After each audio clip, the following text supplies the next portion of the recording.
नमस्कार, DD news पर आप देखना शुरू कर चुका हमारा खास प्रोग्राम। इस वक्त मैं हूं लाल चंद्र सिंह। आज हम देखेंगे कुछ ऐसी बड़ी खबरें जिन पर चर्चा जरूरी है और यह चर्चा हम करेंगे अपने संवाददाताओं और मेहमानों के साथ। और आज सबसे पहले बात करेंगे कि क्या बांग्लादेश में मोहम्मद यूनुस जाने वाले हैं, क्योंकि जिस तरह की खबरें बांग्लादेश से आ रही हैं उससे तो यही संकेत मिल रहा है। और उसके बाद बात करेंगे कि पाकिस्तान के जो आर्मी जनरल आसिम मुनीर हैं उनको जो वो फील्ड में हारने के बाद जो फील्ड मार्शल मिला है वो क्या भारत की वजह से मिला है?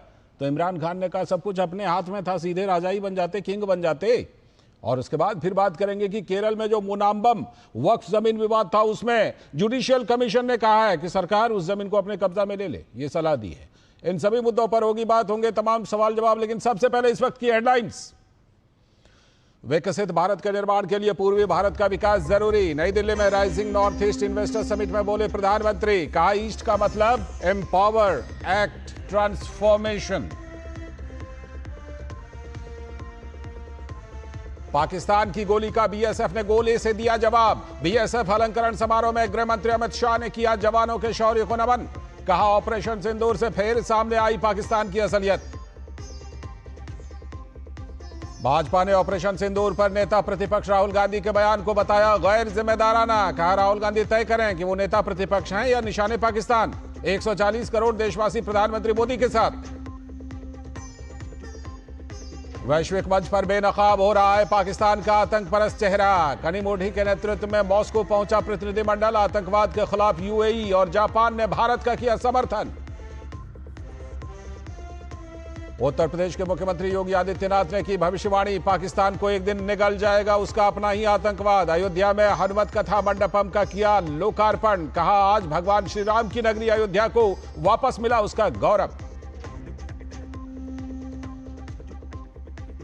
केरल मुनाम्बम वक्फ विवाद में जुडिशियल कमीशन ने विवादित जमीन को कब्जे में लेने की दी सलाह। केरल सरकार के गठित जुडिशियल कमीशन ने कहा कि वक्फ एक्ट में विवादित जमीन पर राज्य सरकार के हस्तक्षेप का है अधिकार। बांग्लादेश में एक बार फिर से जबरदस्त राजनीतिक हलचल। बीएनपी के कार्यकर्ता और छात्र संगठन उतरे सड़क पर। मोहम्मद यूनुस ने भारी दबाव के बाद कहा इस्तीफा देने को तैयार। और पाकिस्तान के आर्मी चीफ आसिम मुनीर ने कहा हमें अल्लाह की नहीं भारत की वजह से मिला है फील्ड मार्शल की उपाधि। तो पूर्व प्रधानमंत्री इमरान खान ने कहा अपने ही हाथ में तो सब कुछ था, सीधे किंग ही बन जाते।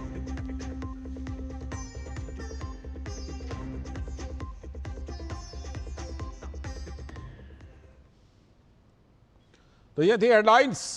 और अब आज की खास चर्चा। और आज की खास चर्चा यह है कि ऑपरेशन सिंदूर से आर पार राजनीतिक बेचैनी दिखाई पड़ रही है, सियासी बेचैनी। ऑपरेशन सिंदूर की बड़ी कामयाबी के बाद प्रधानमंत्री नरेंद्र मोदी पहली बार राजस्थान के सरहदी इलाके के दौरे पर पहुंचे। पीएम मोदी ने एक जनसभा में बताया था कि यह ऑपरेशन सिंदूर है, यह भारत के न्याय का नया स्वरूप है। पहले घर में घुसकर वार किया था, अब सीधा सीने पर प्रहार किया है। सिंदूर जब बारूद बन जाता है तो दुश्मनों को भारी कीमत चुकानी पड़ती है। भारतीय जवानों की शौर्य गाथा और 140 करोड़ देशवासियों के आक्रोश ने ऑपरेशन सिंदूर के जरिए दुनिया को यह संदेश दिया था कि आज का भारत आतंकी हमले के बाद चुप नहीं बैठता। लेकिन पीएम मोदी के इस बयान से सबसे ज्यादा दिक्कत पाकिस्तानी जनरल मुनीर और कांग्रेस नेता राहुल गांधी को हुई। पाकिस्तान भारी नुकसान उठाने के बावजूद दुनिया में प्रोपेगेंडा फैला रहा है जैसे उसने भारत के खिलाफ जीत हासिल कर लिया हो। मुल्ला मुनीर खुद का पीठ थपथपाते हुए फील्ड मार्शल बनकर 5 स्टार रैंक के सर्वोच्च सैन्य अधिकारी बन गए। और बेशर्मी की हद यह है कि वो लिखता है यह बड़ी उपाधि उसे अल्लाह की मर्जी से नहीं बल्कि भारत को परास्त करने के कारण मिली है। ये दुनिया में ऐसा पहला जनरल होगा जिसके दर्जनों एयरबेस अभी आईसीयू में पड़े हुए हैं, दर्जनों जवान मारे गए हैं, लेकिन पाकिस्तानी आवाम को वो समझा रहा है कि वो तो जीत गया। तो पूर्व प्रधानमंत्री इमरान खान ने लिखा कि जनरल मुनीर के लिए फील्ड मार्शल बहुत छोटा ओहदा है, उसे तो अपने आप को बादशाह की ही उपाधि दे देनी चाहिए थी। मौजूदा दौर में पाकिस्तान में जंगल का राज है, उसे अपने को राजा से कम नहीं मानना चाहिए।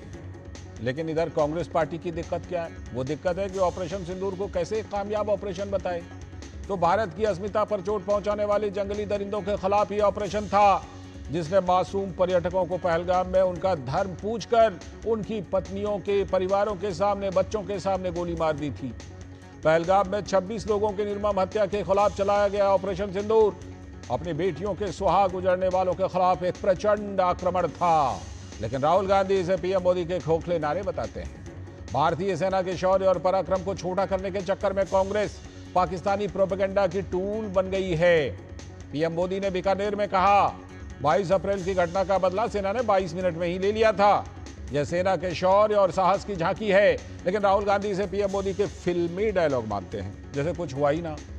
कांग्रेस नेता कुछ और सवाल उठा रहे हैं। सवाल यह है कि सेल्फ गोल के चक्कर में पुलवामा हमले के बाद भारत की एयर स्ट्राइक को कांग्रेस पार्टी ने मजाक बनाने की कोशिश की थी और सेना से सबूत मांग रही थी। कहते बस पेड़ गिरे हैं।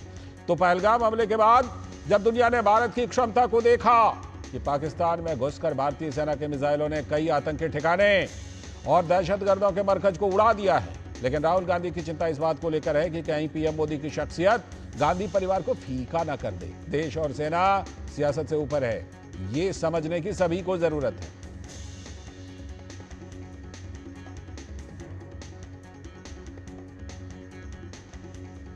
तो इन सभी मुद्दों पर केंद्रीय गृह मंत्री अमित शाह ने कहा है कि भारत का आतंकियों के खिलाफ एजेंडा बिल्कुल स्पष्ट है। अब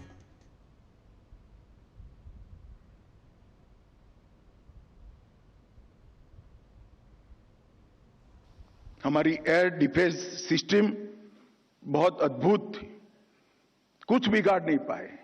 और जब पाकिस्तान की सेना ने हमारे सिविलियन स्थानों और हमारे सेना के स्थानों पर हमला किया, इसका प्रयास किया, 9 तारीख को भारतीय सेना ने उनके एयरबेस पर हमला कर एक प्रखर और कठोर जवाब देकर उनकी मारक क्षमता, हमारी मारक क्षमता का परिचय कराया और उनकी एयर डिफेंस सिस्टम को भी खोखला साबित करने का काम किया। और यहां पर भी हमने कहीं पर भी पाकिस्तान के सिविलियन स्थानों पर हमला नहीं किया था। वहीं भाजपा के प्रवक्ता बांसुरी स्वराज का कहना है कि सिंदूर सिर्फ श्रृंगार ही नहीं, न्याय और शक्ति का पर्याय भी बन गया है।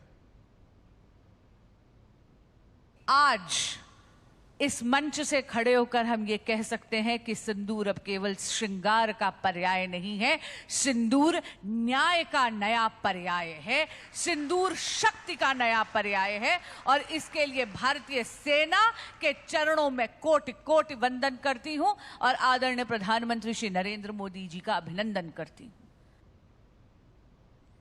और भाजपा के नेता कर्नल राज्यवर्धन सिंह राठौड़ ने इस बात पर दुख जताया कि राहुल गांधी पाकिस्तान की भाषा बोल रहे हैं। दुख की बात है कि बार बार हमारी सेनाओं के ऊपर सवाल करते हैं, एक तरह से पाकिस्तान की ही भाषा बोल बैठते हैं। कभी तो वो समझें कि सत्ता पाने के लिए वो देश का किस तरह से नुकसान कर रहे हैं कि देश के दुश्मनों की ही भाषा बोल रहे हैं। उन्हीं के वीडियो पाकिस्तान दिखाता है। देश के बाहर उनके परिवार के कुछ जने थे जिन्होंने देश के बाहर जाके कहा कि हम देश की बात नहीं करेंगे, देश की बात देश में होगी, लेकिन राहुल गांधी नहीं समझते इस बात। लेकिन दूसरी ओर शिवसेना के नेता, शिवसेना उद्धव गुट के नेता संजय राउत कह रहे हैं कि अगर राहुल गांधी ने सवाल पूछा है तो इसमें गलत क्या है? राहुल गांधी ने जो सवाल पूछा है वो सवाल में गलत क्या है? हर देशवासियों के मन में ये सवाल है, बीजेपी के ट्रोलर्स के मन में नहीं, शायद नहीं हो सकता है सवाल कि पाकिस्तान के ऊपर हम भरोसा नहीं कर सकते। ये सवाल अगर राहुल ने पूछा है तो देश के 140 करोड़ जनता नहीं तो पूरा विश्व ये कहेगा कि पाकिस्तान के ऊपर आप भरोसा नहीं कर सकते।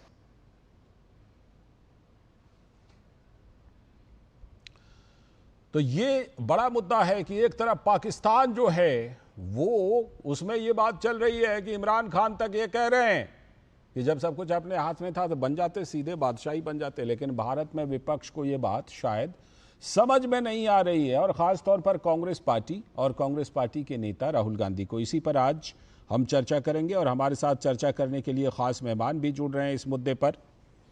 हमारे साथ आज इस खास चर्चा में हमारे सलाहकार संपादक विनोद मिश्र जी जुड़े हुए हैं और साथ में हमारे साथ और भी ख़ास मेहमान इस मुद्दे पर जुड़ने वाले हैं।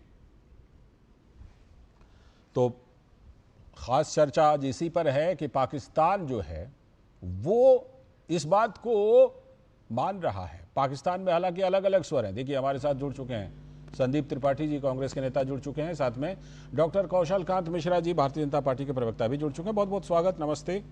और हमारे सलाहकार संपादक विनोद मिश्र जी भी जुड़े हैं। विनोद जी, एक तो मतलब बड़ा अजीब सा कंट्रास्ट दिखाई पड़ रहा है। उधर जब मुनीर कहते हैं कि हमको तो भारत की वजह से फील्ड मार्शल मिला, तो इमरान खान कहते हैं भाई सब कुछ अपने हाथ में था, ये फील्ड मार्शल क्यों, सीधे बादशाही बन जाते, दिक्कत क्या थी है? लेकिन यहां पर इधर जो है ऑपरेशन सिंदूर को लेकर के कांग्रेस की जो पता नहीं ये कैसी शंका कितनी ज्यादा अंदर तक चली गई है कि ये जा ही नहीं रही है शंका, बार बार ये सवाल उठा रहे हैं। ये अपने आप में दोनों जगह पर एक बड़ा कंट्रास्ट नहीं दिखाई पड़ रहा? लाल जी, ये पता नहीं, आपके इस सवाल पे ही की बात मैं करूं कि क्यों इस तरह से आड़ या पार दोनों तरफ हम देखते हैं कि एक बड़ी छटपटाहट सी है। बड़ी छटपटाहट से ये है कि आप ये देखिए कि सिंदूर इस देश के मातृशक्ति की प्रतीक है जी। और इसका नाम जब ये ऑपरेशन सिंदूर दिया गया था तो जाहिर सी बात है कि उन सारी महिलाओं को, उन सारी बेटियों को, भारत की उन बेटियों को कि पहलगाम के हमले में उनके धर्म पूछ के उनकी जो नर्मम हत्या हुई थी उनके पतियों की, उनके सामने में ये ऑपरेशन सिंदूर उनके स्वाभिमान के लिए एक शक्ति को समर्पित ये ऑपरेशन सिंदूर था, जिसमें सेना ने, भारत की तीनों सेनाओं ने अपने शौर्य और पराक्रम को दिखाया था। बिल्कुल यही बात तो पीएम मोदी अपने ऑपरेशन सिंदूर के बाद पहली जनसभा में बीकानेर में सरहद के उस इलाके से मैसेज दे रहे थे कि ये आज का भारत है और ये आज के भारत का ऑपरेशन सिंदूर न्याय का एक नया स्वरूप है। पीएम मोदी इस सारे चीजों के लिए, ऑपरेशन सिंदूर की कामयाबी के लिए देश के 146 करोड़ जनता के जो मन में आक्रोश था और भारत की सेनाओं का जो पराक्रम और शौर्य था, उनको उन्होंने नमन किया था, उनको उन्होंने इसका क्रेडिट दिया था जी। लेकिन मुझे ये ताजुब लगा कि 1 घंटे के बाद राहुल गांधी का वो ट्वीट आता है जिसमें प्राइम मिनिस्टर मोदी के इस शौर्य और इस पराक्रम की अपनी सेना की बात को राहुल गांधी एक फिल्मी डायलॉग बांधते हैं और पीएम मोदी के इसे खोखले नारे बताते हैं। तो अब यह सवाल उठता है कि प्राइम मिनिस्टर मोदी के इस बात को, क्या ये देश की सेनाओं के शौर्य और पराक्रम और साहस की गाथा नहीं थी? तो राहुल गांधी की बात पाकिस्तान की टीवी मीडिया ने उसके ट्वीट को तुरंत कोट किया और वो चलाने लगा कि भाई ये जो है देश के प्रमुख विपक्षी दल और प्रतिपक्ष के नेता राहुल गांधी कर रहे हैं कि पीएम मोदी एक फिल्मी डायलॉग बना रहे हैं। क्या ये देश 2014 के बाद कितना बदला है? क्या इस देश दुनिया ने नहीं देखा है कि दुनिया ने नहीं देखा है कि ये जो ऑपरेशन पहलगाम के बाद, आप जो पुलवामा में हमला हुआ था उसके बाद पाकिस्तान, भारत ने एयर स्ट्राइक किया था। बिल्कुल। और ये जो स्ट्राइक था ऑपरेशन सिंदूर जो है वो आतंकियों के ठिकाने को नेस्त नाबूद कर दिया। बिल्कुल। और इतना बड़ा पराक्रम भारत ने दिखाया कि घर में घुस करने के बाद जो है उनके छाती पे चोट किया है और आप इसको मजाक बना रहे हैं, फिल्मी डायलॉग बता रहे हैं, खोखले नारे बता रहे हैं। मैंने राहुल गांधी को कभी ये पूछते नहीं देखा कि पाकिस्तान के कितने तैयारे, लड़ाके तैयारे, हवाई जहाज को नष्ट किया गया। उनको दिक्कत भारत से चाहिए कि भारत के कितने राफेल नष्ट हुए। कमाल सी बात है भाई, ऐसे राजनीति और ऐसे सियासत मैंने नहीं देखी कि जिनको दिक्कत प्राइम मिनिस्टर मोदी से है, हो सकता है, लेकिन वो सीधा सवाल सेना के शौर्य, पराक्रम और भारत की प्रभु सत्ता और संप्रभुता पे उठाने लगे हैं। ये इस देश की राजनीति को लोगों को समझने पड़ेगा। ठीक है संदीप जी, आप बीजेपी की बात नहीं मानिए, आप मोदी सरकार की बात नहीं मानिए, आप प्रधानमंत्री मोदी की बात नहीं मानिए, लेकिन जब हमारी सेना जो कह रही है ऑपरेशन सिंदूर के बारे में, उसको मान लेने में क्या दिक्कत है? बताइए, क्यों उस पर क्यों शंका होती है? ऑपरेशन सिंदूर की कामयाबी को लेकर यह शंका इतने अंदर तक क्यों चली गई है कि बार बार सेना के द्वारा बताने के बावजूद, सेना के द्वारा भी बताने के बावजूद, बाकी लोग तो बता ही रहे हैं लेकिन सेना भी बता रही है, फिर भी आपको इस पर भरोसा नहीं हो रहा? बताइए क्यों नहीं हो रहा भरोसा? लाल जी, सेना पर पूरा भरोसा है, उसकी सारी बातों पर भरोसा है और किसी भी चीज की कामयाबी और फेलियर का पता तब चलता है जब वो चीजें खत्म हो जाती डीजीएमओ ने कहा कि अभी ऑपरेशन ऑन गोइंग है। ठीक। डीजीएमओ का बयान है, अभी तो चल रही हैं चीजें, तो हम इस पे डिस्कशन बाद में कर लेंगे। लेकिन दिक्कत सर यहाँ आती है कि एक फर्जी 75 साल का बूढ़ा व्यक्ति सेना का जवान बन के फर्जी सेना का जवान बन रहा है और बड़ी बड़ी फोटो लगाकर, होर्डिंग लगाकर अपने आप को घोषित कर रहा है कि हम ही सेना है। भैया तुम सेना नहीं हो, तुम डरपोक हो, तुम ट्रंप के दबाव में। आयरन लेडी खुद गई थी वहां पर, आयरन लेडी खुद गई थी टैंक चलाने के लिए। बताइए, जिसको आयरन लेडी आप कहते हैं वो खुद टैंक चलाने गई थी बॉर्डर पर। आप नहीं मानते हैं? आप नहीं मानते आयरन लेडी? आप क्या मानते हैं? बताइए, आप बताइए, इस दोनों मामले को आप अलग कैसे करके देखते हैं? राजनीतिक नेतृत्व की जो भूमिका होती है वो 1971 में भी थी, वो 2025 में भी है। ये चीजें नहीं चलेगी कि 1971 में तो राजनीतिक नेतृत्व की भूमिका थी और 2025 में नहीं है। अगर थी तो दोनों जगह पर है। इंदिरा जी को आयरन लेडी मानते हैं या नहीं मानते? आप बताइए ना, आप बताइए, ऑपरेशन सिंदूर को कामयाब मानते हैं कि नहीं मानते हैं? देश मानता है ऑपरेशन सिंदूर बिल्कुल कामयाब है, ऑनगोइंग है। अब तक का ऑपरेशन सेना ने बिल्कुल सकुशल निपटाया। लेकिन हम फिर कह रहे हैं, सवाल उस पर है जो ट्रंप का फोनवा आया और सरेंडर कर गया। हम दोनों को मानते हैं, इंदिरा गांधी को भी आयरन लेडी मानते हैं और प्रधानमंत्री मोदी को भी आयरन मैन मानते हैं। अब वहां से फोनवा आया ना सर अमेरिका से, इंदिरा जी ने कहा कि होते कौन हो भाई तुम? काहे का फोनवा? ट्रंप ऐसे लिखते रहते हैं, सारे फोनवा पे यहाँ पर स्पष्टीकरण दिया जा रहा है। एक विदेश मंत्रालय का प्रवक्ता ढेले भर की तरजीह नहीं दे रहा ट्रंप को। सर लाल जी अभी हमारे विदेश मंत्री जी विदेश में इंटरव्यू दे रहे थे, जैसे अमेरिका का। उस इंटरव्यू में क्या कहा है, सुना है ना आपने? बिल्कुल सुना। हाँ तो बताइए, उस इंटरव्यू में ट्रंप के फोनवा के बारे में क्या कहा है, बताइए जरा। लाल जी मैं 1 मिनट रोकूंगा, मैं रोकूंगा। देखिए मैं त्रिपाठी जी, रुकिए 1 मिनट, रुकिए त्रिपाठी जी, रुकिए 1 मिनट, रुकिए। आप जो है आपने हमारे डिस्कशन को सुनिए। हमारा डिस्कशन में आपके पास कहने के कुछ भी पॉइंट नहीं है। सुनिए, मैं जो बात बता रहा हूं आपको, आप जो है कांग्रेस पार्टी, मैं सीधा आपसे हमारे आज का डिस्कशन पूछ रहा है कि राहुल गांधी क्या इस देश के नेता हैं जो उनका ट्वीट, उनका पवन खेड़ा का भाषण, पवन खेड़ा के स्टेटमेंट पाकिस्तान के टेलीविजन में चल रहा है, हेडलाइन के क्या तौर पर ये भारत के साथ, भारतीय सेना के साथ के खिलाफ है कि नहीं है? इस सवाल पे आई है। ये ट्रंप ये बाया दाया मत बाकी बताइए, कौन साजिश का हिस्सा है राहुल गांधी? हम बता रहे कौन सी साजिश है। बिल्कुल उसी साजिश का हिस्सा है जिस साजिश के तहत मोदी जी पाकिस्तान बिरयानी खाने गए थे। उसी साजिश का हिस्सा है जिस साजिश के तहत नवाज शरीफ को यहाँ बुलाया गया था। उसी साजिश का हिस्सा है जिस साजिश के तहत ISI एजेंट को छोड़िए संदीप जी, एक बिरयानी लेके कब तक बैठे रहिएगा जी? एक बिरयानी के बाद सर्जिकल स्ट्राइक हुआ, बालाकोट एयर स्ट्राइक हुआ, ऑपरेशन सिंदूर के तहत तबाह कर दिया पाकिस्तान को। एक बिरयानी लेकर कब तक पड़े रहिएगा जी? देश के लोगों को बता दीजिए कि पुलवामा की जांच, देश के लोग तो सब कुछ देख ही रहे हैं।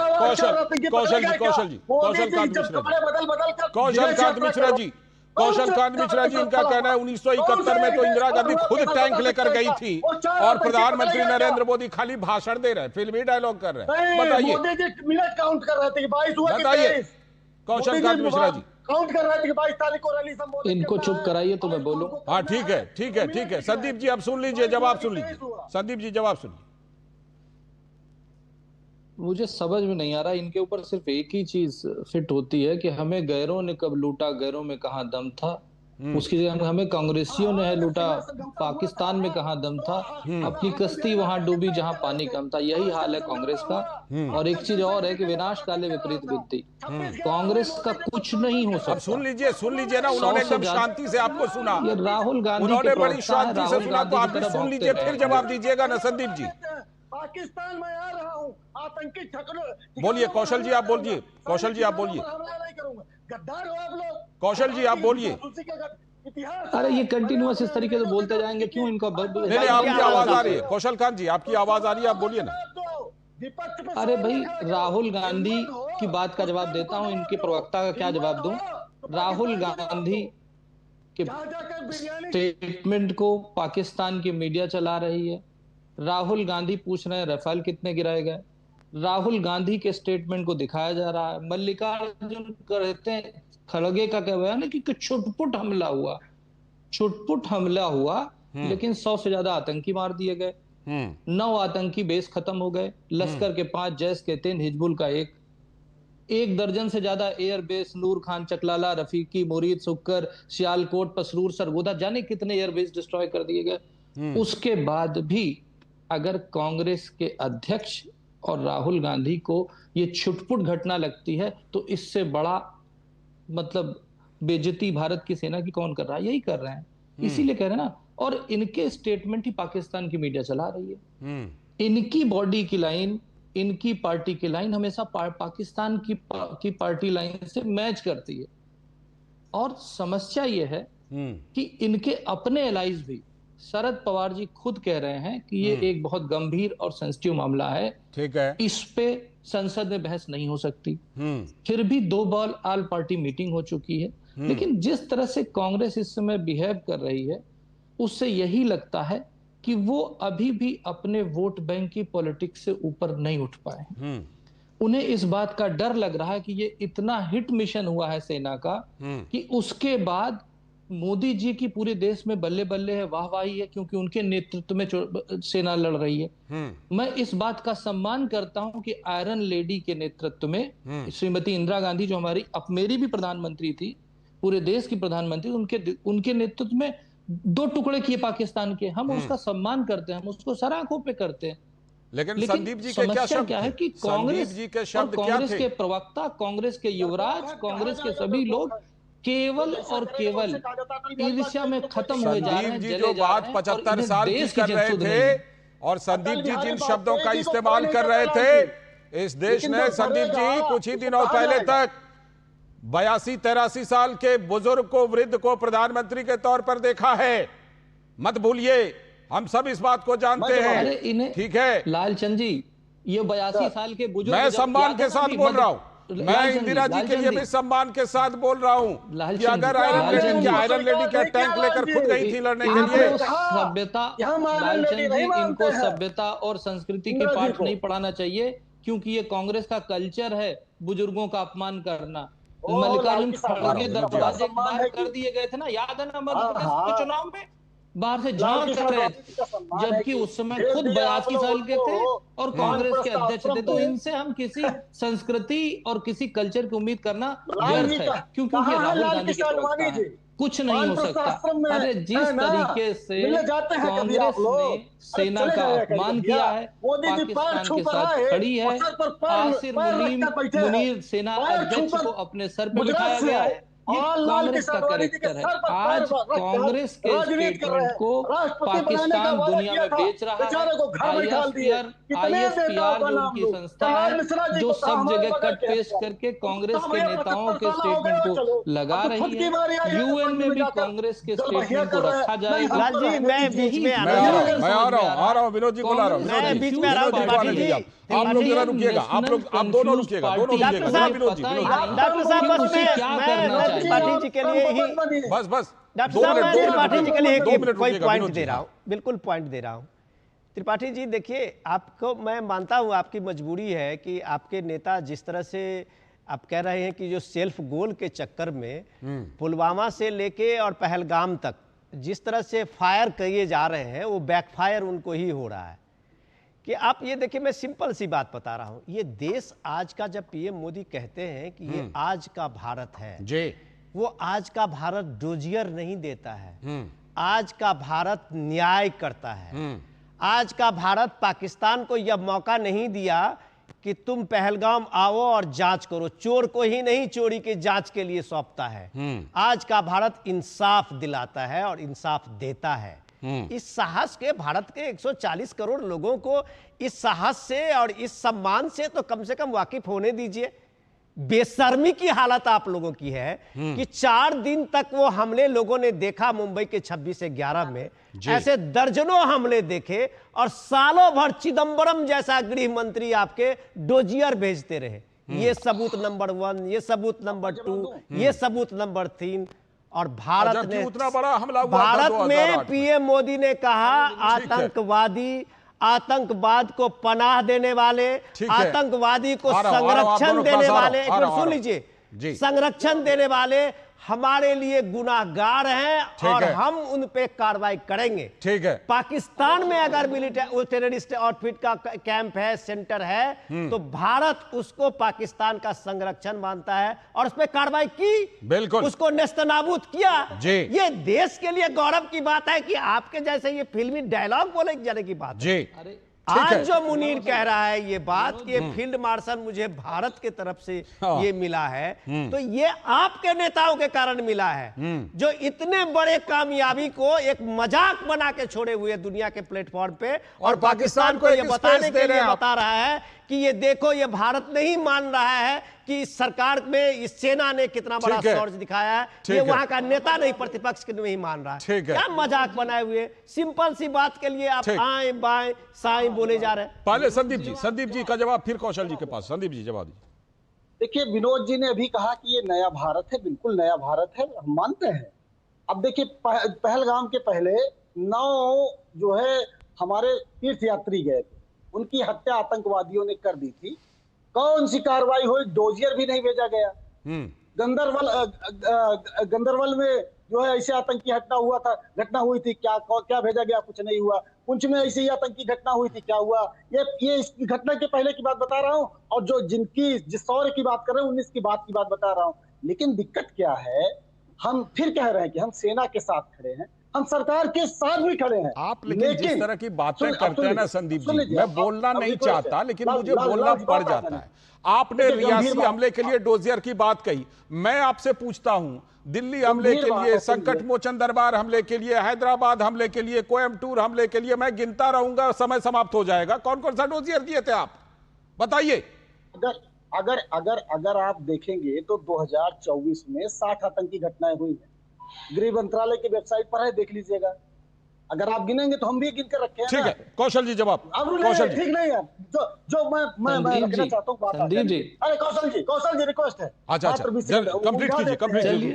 चलिए, देखिए, बड़ी सहजता के साथ फिर मैं कह रहा हूँ कि पूरा विपक्ष, पूरा देश सरकार के साथ खड़ा है।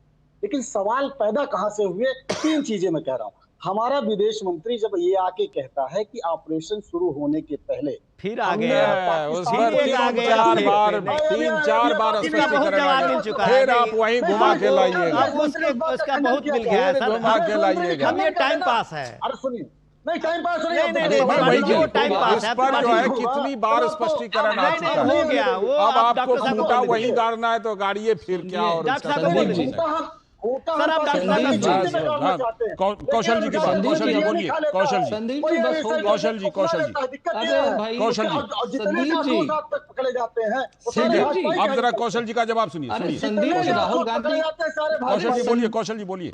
अरे संदीप जी, राहुल गांधी देख रहे हैं कि आप उनको प्रोटेक्ट कर रहे हैं। बोलिए कौशल जी। नंबर 10 में से 10.5 हो चुके हैं, अब जरा शांत हो जाइए। ठीक है, बोलिए। सुनिए, ये नया भारत है ना। अरे संदीप जी, ये नया भारत है। ये नया भारत डोजियर नहीं देता, अब नया भारत डोज देता है। और डोज ऐसी देता है कि घर में घुस करके मारता है। जिस तरह से, अरे संदीप जी, ये क्या नॉनसेंस है भाई। जल्दी से, क्योंकि समय समाप्त हो रहा है। चलिए, मैं फिलहाल इस डिस्कशन को यहीं पर, इस चर्चा को यहीं पर खत्म करता हूं। शुक्रिया संदीप जी, शुक्रिया कौशल जी, विनोद जी, जुड़ने के लिए बहुत बहुत शुक्रिया। और इसके साथ अभी वक्त आ गया एक ब्रेक का, और ब्रेक के बाद जब लौटेंगे तब बात करेंगे कि केरल में मुनाम्बम में वक्फ जमीन विवाद तो आपको याद होगा, उसको लेकर केरल सरकार ने एक न्यायिक आयोग बनाया था। अब न्यायिक आयोग कह रही है कि सरकार उस जमीन को अपने कब्जे में ले ले। इसी पर करेंगे बात एक विशेष मेहमान के साथ। अभी वक्त है ब्रेक।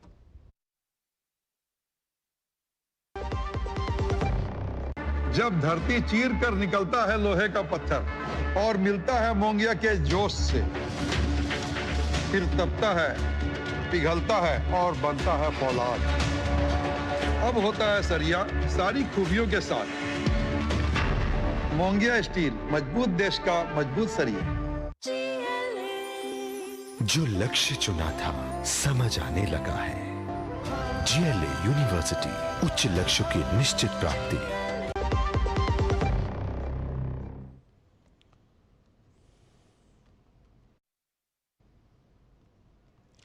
स्वागत है ब्रेक के बाद। आप देख रहे हैं डीडी न्यूज पर इस वक्त, और जैसा कि ब्रेक पर जाने से पहले हमने बताया था कि अब हम आपको एक खास मुद्दे की तरफ ले जाएंगे, और यह मुद्दा केरल में जो विवादित वक्फ जमीन का मामला मुनम्बम, आपको याद होगा, उसको लेकर के केरल की सरकार ने एक न्यायिक आयोग बनाया था। तो न्यायिक आयोग अब सरकार से करिए कि ये जमीन अपने कब्जे में ले लीजिए। इसी पर हमारे साथ खास मेहमान जुड़ेंगे, लेकिन पहले कुछ बड़ी बातें देख लीजिए। वक्फ में मुनम्बम की जगी इंसाफ की उम्मीद। मुनम्बम में वक्फ संशोधन एक्ट की वैधानिकता को चुनौती देने वाली दर्जनों याचिकाओं पर सुप्रीम कोर्ट में सुनवाई हो चुकी है, अभी भी सुनवाई चल रही है। कोर्ट ने 3 मुद्दों पर अपना अंतरिम आदेश सुरक्षित रखा हुआ है, लेकिन इस बीच केरल सरकार से गठित न्यायिक आयोग ने कहा है कि अगर केरल सरकार मौजूदा वक्फ अधिनियम के प्रावधानों के अनुसार मुनम्बम की विवादित भूमि को अधिग्रहण करती है तो विवाद का समाधान हो सकता है। न्यायिक आयोग ने कहा है कि मौजूदा वक्फ एक्ट राज्य सरकार को यह अधिकार देता है कि सार्वजनिक उद्देश्य के लिए भूमि का अधिग्रहण वो कर सकती है। इससे 600 क्रिश्चियन परिवारों की समस्या का समाधान हो सकता है। जस्टिस नायर, जो इस समिति हैं, उनके अध्यक्ष हैं, उन्होंने ये भी कहा कि राज्य के पास भूमि अधिग्रहण करने की शक्तियां हैं जिससे विवाद खत्म किया जा सकता है। मुनम्बम के निवासियों को उनकी सुरक्षा सुनिश्चित करना यह सरकार का कर्तव्य भी है। लेकिन दिक्कत तो यह है कि वोट बैंक में फंसी राज्य की LDF और UDF, ये दबाव उन पर है कि मुनम्बम मामले में फैसला उनके लिए आत्मघाती साबित हो सकता है। कांग्रेस और लेफ्ट फ्रंट दोनों पार्टियां क्रिश्चियन समुदाय को नाराज नहीं करना चाहती, लेकिन एक बड़े वोट बैंक को खोकर ये पार्टियां कोई आदर्श भी स्थापित नहीं करना चाहती। यही वजह है कि संसद से पारित कानून को लटकाने और भटकाने की भरपूर कोशिश हो रही है। केरल के चर्च एसोसिएशन ने कहा था कि वक्फ संशोधन बिल पर सेक्युलरिज्म का बहुत बड़ा टेस्ट होने वाला है। केरल के चर्च ने राज्य के सभी सांसदों से अपील भी की थी कि इस बिल का समर्थन कीजिए संसद के अंदर, जिससे लोगों को न्याय मिल सके। लेकिन मुस्लिम लीग के दबाव में LDF और UDF दोनों ने इस बिल का विरोध किया था संसद के अंदर। यहां तक कि सुप्रीम कोर्ट में भी इसके विरोध में खड़ी नजर आ रही है। उधर बिहार में ठीक चुनाव से पहले all India Muslim personal law board ने वक्फ एक्ट को लेकर बीजेपी के खिलाफ मोर्चा खोल दिया है। कांग्रेस और RJD के लिए मिशन पर निकला पर्सनल लॉ बोर्ड के नेता कुछ जमातों के लिए वोट बैंक का ध्रुवीकरण करने में लगे हुए हैं। लेकिन ध्यान देने की बात यह भी है कि गरीब तबका तो न्याय चाहता है। अब तक किसी वक्फ बोर्ड से किसी गरीब को इंसाफ मिला है क्या? किसी गरीब मुसलमान का किसी वक्फ बोर्ड से कोई सरोकार रहा है क्या? जाहिर है इस अपीजमेंट पॉलिटिक्स को लोगों ने खुद बेनकाब कर दिया है।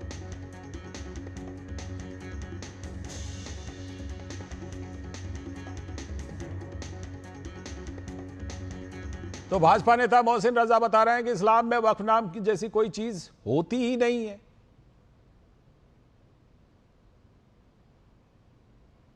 वक्फ नाम की कोई चीज थी नहीं, ये कहां से इजाद हुआ, कब इजाद हुआ, ये सवाल जब रखा गया है माननीय सर्वोच्च न्यायालय के सामने, तो हमारे विपक्ष के जो लोग थे इनके पास, और बड़े बड़े जो मुस्लिम धर्मगुरु थे, इनके पास कोई दलाइल तो है नहीं, कोई दलील तो ये पेश कर नहीं पाए, चूंकि ये सारी प्रॉपर्टियों पर खुद अपना कब्जा जमा कर बैठे थे और अल्लाह के नाम पे गुमराह कर रहे थे हमारे भोले भाले मुस्लिम समाज के लोगों को, और कहीं ना कहीं गलत तरीके से और प्रॉपर्टियों को भी वक्फ के नाम पर लूट लिया था, और वो भी नहीं छोड़ना चाह रहे थे, हिसाब नहीं देना चाह रहे थे। तो कानून इसलिए बनता है कि जनहित के लिए, आम जनता की सुरक्षा और उसकी चैरिटी की भी सुरक्षा हो, कि उसको सही तरीके से चैरिटी मिल रही कि नहीं, वहां पर गलत आदमी तो नहीं प्रबंधन कमेटी में बैठा है कि जिसको पता ही नहीं है या वो लूट कर रहा है। और इन सब के बीच केरल के मुनम्बम में जो लोग हैं जिनकी जमीन को लेकर विवाद है, उन सभी को इंसाफ का इंतजार है। उनकी बातें सुनिए। No positive sign is being seen by the people, and many are even afraid what will happen to the strike, what will happen to our land. People are a little bit depressed because things are going a little bit slow. So that's the only thing what is happening, and hope our problems will be solved soon, and we are waiting for the new BJP government's new rule to be implemented. The Waqf Tribunal, new judge is going to come, and our case is going to happen on 26th of this month. But further on, we believe that a positive judgment come for us. तो लोगों को इंतजार है। और आप देखिए कि जो समस्या के लिए एक न्यायिक आयोग बनाया गया था वहां की सरकार के द्वारा, वो सुझाव दे रही है कि भाई अपने कब्जे में ले लीजिए जमीन, हो जाएगा समाधान। लेकिन दुविधा है, आयोग तो बनाया था लेकिन आयोग के सुझाव को नहीं मान सकते क्योंकि पॉलिटिकली नुकसान हो जाएगा। विनोद जी हमारे साथ सलाहकार संपादक हमारे जुड़े हुए हैं, उनसे चर्चा में करता हूं इस खबर पर। विनोद जी, न्यायिक आयोग तो बना दिया लेकिन जब अब वो सलाह दे रही है कि ले लो अपने कब्जे में जमीन और लोगों की समस्या का समाधान कर दो, लेकिन लगता है वहां की सरकार फंस गई है।